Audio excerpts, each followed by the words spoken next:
Well, some great beats there based on Canto de Ossanha by Baden Powell and Vinícius de Moraes, and showing just how far that music has come and how many ears have been influenced by it that may never have been aware of where it came from.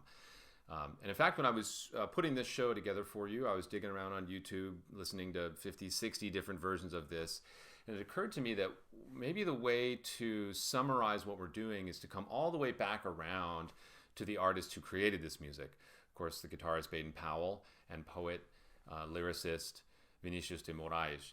And they obviously performed the piece during their lifetimes, and of course Baden Powell performing it after Moraes died. And it seemed like there was an opportunity there to kind of reflect on what we've been doing today, hearing their own evolution with the piece, not just looking at where the music has gone outside of their hands.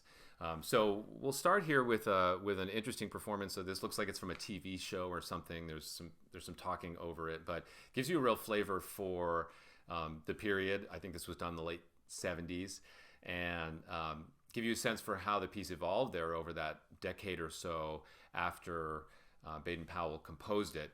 Follow that up with something I think is even more interesting, is a concert performance featuring both men, Baden Powell and Vinícius de Moraes. Moraes is singing, and you can see Powell looking across at him. It's really neat to see some of these concert films and watch the interactions. It's also wonderful to hear where this piece is as a performance piece for the two of them. Again, hearing the evolution of the work in their own hands. But nowhere is that clearer than in the last performance on our playlist by Baden Powell.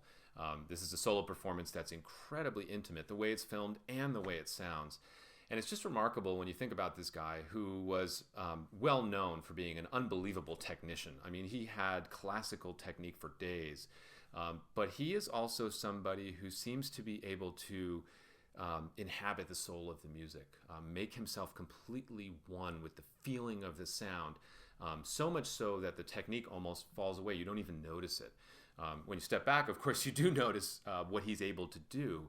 But when he's playing, you're so drawn in by his absolute connection to the music and its source. And I love hearing him play this piece after all the experiences I'm sure he had with it, but also, I assume, seeing what other musicians did with it in his own country, around the world, continuing to perform it himself, continuing to build on the original feeling of the piece.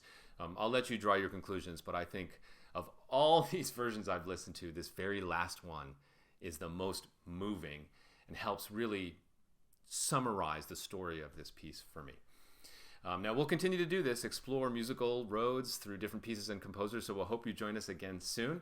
But we hope this has been a fun one for you today and keep you nice and warm as winter settles in on us. I recommend Brazilian music throughout the winter. It's a great way to keep yourself feeling warm and sunny inside.